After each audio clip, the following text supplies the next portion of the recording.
नमस्कार प्रिय दर्शकों, हाजिर हूं मैं राहु नक्षत्र परिवर्तन से संबंधित कुछ विशेष जानकारी लेकर। प्रिय दर्शकों, 9 फरवरी 2023 को राहु अपनी वर्तमान भरणी नक्षत्र को छोड़कर अश्विनी नक्षत्र में प्रवेश कर गए हैं, जहां की वो 28 नवंबर 2023 तक रहेंगे और इसके पश्चात फिर रेवती नक्षत्र में प्रवेश करेंगे। प्रिय दर्शकों, राहु के अश्विनी नक्षत्र में प्रवेश करते ही 6 नक्षत्र, कौन कौन से ये नक्षत्र हैं?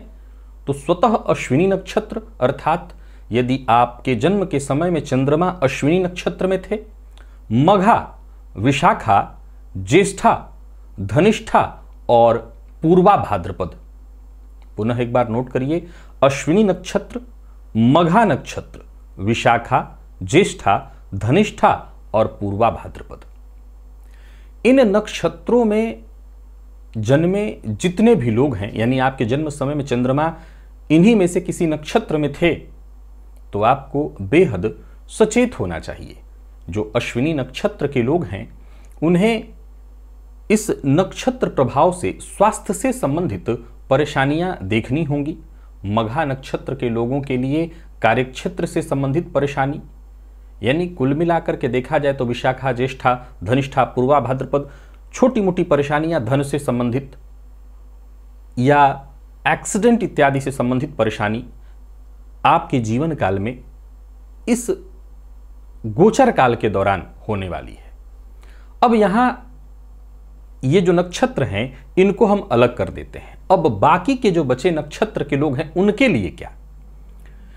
इसमें से देखा जाए तो अगर हम राशि के तौर पर देखें तो मिथुन, कर्क, कन्या, इन राशि के जातकों के लिए राहु के इस नक्षत्र परिवर्तन से लाभ की स्थिति तो उत्पन्न होगी, लेकिन बात हम नक्षत्र की यदि करें तो देखिए, इस समय राहु केतु के नक्षत्र में और केतु राहु के नक्षत्र में संचरण कर रहे हैं। प्रिय दर्शकों, अभी कुछ दिन पूर्व राशिफल के कार्यक्रम में मैंने बताया था कि ज्योतिष शास्त्र में केतु और राहु दोनों की यदि हम बात करें तो कहीं ना कहीं केतु को परिवर्तन का और राहु को भ्रम का कारक कहा गया है। अब केतु ऊर्ध्वगामी है, महत्वाकांक्षी। अगर आपकी जन्म कुंडली में अश्विनी नक्षत्र में अथवा बाकी के जो केतु के नक्षत्र हैं, मघा और मूल, इनमें ही यदि राहु है, विशेषकर अश्विनी में है, तो यह समय तो कहना ही नहीं, आपके लिए विशेष रूप से विचारणीय होगा। अब जरा गौर करिए कि जो अश्विनी नक्षत्र में जन्मे लोग हैं उनके लिए मैंने बहुत अच्छा नहीं कहा, परंतु यदि आपके जन्म समय में मान लीजिए कि चंद्रमा अश्विनी में थे और अश्विनी में राहु भी थे, तब तो आपके लिए यह मानसिक रूप से परेशानी का समय तो होगा। पर फिर भी इस गोचर काल के दौरान जुगाड़, बुद्धिमत्ता, दिमाग, राहु का काम क्या है? राहु ब्रह्म है तो राहु जुगाड़ भी है। दिमाग, कैसा दिमाग? तो एक ऐसा दिमाग जो हर किसी के दिमाग से खेल जाए, यह है राहु। और केतु के नक्षत्र में जब इसका संचरण हो रहा है तो सीधी सी बात है कि आपके लिए यह विशेष समय सिद्ध होगा। अब अगर आप व्यापारी हैं, नौकरी पेशा हैं, आप किसी भी फील्ड में हैं, चाहे आप सिर्फ अपना व्यापार करते हैं, स्वतंत्र कोई कार्य करते हैं, नौकरी करते हैं, प्राइवेट सेक्टर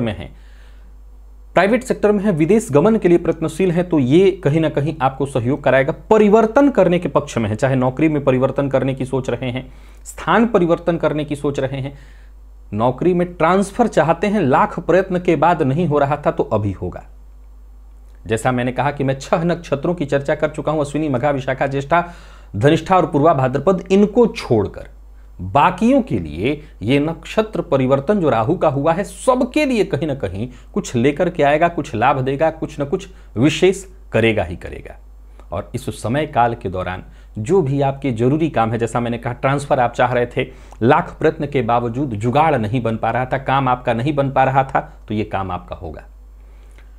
राहु के अंदर एक विशेष क्षमता यह भी है कि जब ये जुगाड़ लगाता है, अब मान लिया जाए कि आपका कोई ऐसा काम जो बहुत दिनों से फंसा हुआ था, चाहे वो सरकारी विभाग में हो या कहीं प्राइवेट सेक्टर में आप हैं, कहीं कोई कार्य फंसा हुआ था, किसी उच्चाधिकारी ने रोक दिया था, किसी भी कारण से, चाहे क्रोधवशात या किसी भी तरह से आपके काम को रोका हुआ था, आप रिटायर्ड हो गए, आपका पैसा रोक दिया गया, आपका पेंशन रोक दिया गया, आपका मूल फंड रोक दिया गया, ये सरकारी नौकरी की मैं बात कर रहा हूँ। प्राइवेट सेक्टर में आपने नौकरी छोड़ी और उसके बाद आपका फंड रोक दिया गया है, पैसे रुके हुए हैं, या किसी भी तरह का कोई काम जो अभी तक नहीं बन पा रहा था, समझ लीजिए कि ये समय अब आपके लिए है। ये पूरा वर्ष समझ लीजिए, क्योंकि नवंबर 28 में जाकर के परिवर्तित हो रहे हैं, तो ये पूरा वर्ष आपके लिए है। जहां भी जुगाड़ लग सकता है, जहां भी प्रयास हो सकता है, वहां से लाभ अर्जित करिए। अब सवाल ये उठता है कि सबके लिए अच्छा है तो क्या किसी के लिए कोई परेशानी नहीं होगी? नहीं। देखिए, राहु को कोर्ट कचहरी का कारक भी कहा गया है, ये बात आप सभी जानते हैं। तो इस समय काल विशेष में निसंदेह इन 6 नक्षत्रों को अगर छोड़ दें तो बाकियों के लिए राहु कोर्ट कचहरी इत्यादि के क्षेत्र से भी राहत और फायदा दिलाने वाले होंगे। लेकिन यहां पर एक बात जरा ध्यान रखिए, ये एक तरह से देखा जाए तो जो प्रेडिक्शन मैं कर रहा हूं, भविष्यवाणी में कर रहा हूं, ये जनरल है, सबके लिए है, सामान्य है। अगर आपकी कुंडली में राहु कोई पीड़ित स्थिति में हो बहुत ज्यादा, तो फिर आप अगर इन 6 नक्षत्र में नहीं भी आते हैं तब भी आपके लिए विचारणीय होगा। अब आप जानते हैं कि राहु भी पीड़ित होते हैं, राहु पापक ग्रह है, पर राहु भी पीड़ित होते हैं। जब वो जिस राशि में बैठे हैं उसका राशिपति कमजोर हो जाए, नीच का हो जाए, तो राहु इससे पीड़ित हो जाते हैं। अंश इत्यादि के दृष्टिकोण से भी राहु की स्थिति को अवश्य ही देखिएगा। प्रिय दर्शकों, राहु का केतु के नक्षत्र में गोचर करना और साथ ही साथ जैसा कि आप सभी जानते हैं, ये मेष राशि में वर्तमान समय में गोचर कर रहे हैं। अब ये जो मेष राशि है मंगल की राशि है। मंगल कौन है? पुरुषार्थ।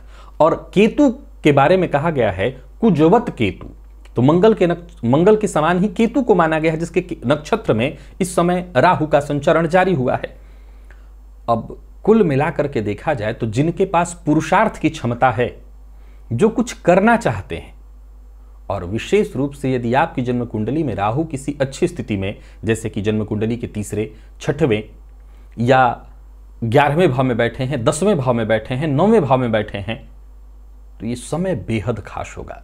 वैसे तो देखा जाए तो जन्म कुंडली के केंद्र के किसी भी भाव में, उसमें लग्न और सप्तम भी आता है, चतुर्थ भी आता है, दशम भी आता है, में राहु का होना कुछ मामलों में बहुत ही अच्छा है। परंतु रिश्तों के मामले में, जैसे केंद्रगत हो तो सप्तम में उनकी दृष्टि पड़ेगी, दाम्पत्य को ये खराब करेंगे। चतुर्थ में हो तो माता के स्वास्थ्य को, पिता के साथ संबंध को, दशम में भी रह करके माता के स्वास्थ्य को कमजोर करते हैं, सप्तम में होकर के भी कहीं ना कहीं आपके व्यक्तित्व को भ्रम की स्थिति में डालते हैं। तो ये राहु की कुछ कमियां हैं जो यथावत लागू रहेंगी आपके ऊपर। लेकिन इसके बावजूद अगर बाकी के मामलों में, फायदा के मामले में देखें, धन लाभ के दृष्टिकोण से देखें, आपके जुगाड़ के द्वारा आपके काम बनने की बात को देखें, तो यह गोचर अत्यंत श्रेष्ठ सिद्ध होने वाला है। तो आप अपनी जन्म कुंडली को खोलिए और देखिए किस नक्षत्र में है राहु। केतु के नक्षत्र में अगर हैं, या विशेष रूप से केतु के नक्षत्र, बाकी के जो नक्षत्र हैं या आपकी कुंडली में बली हैं, तो यह गोचर आपके लिए बेहद लाभप्रद सिद्ध होने वाला है। और इस गोचर काल के दौरान आपके जितने भी रुके हुए काम थे वो अवश्य ही सिद्ध होंगे। तो आज के लिए बस इतना ही। आशा करता हूं ये जानकारी आपके लिए लाभप्रद सिद्ध होगी। इजाजत दीजिए, पुनः मुलाकात होगी। तब तक के लिए नमस्कार।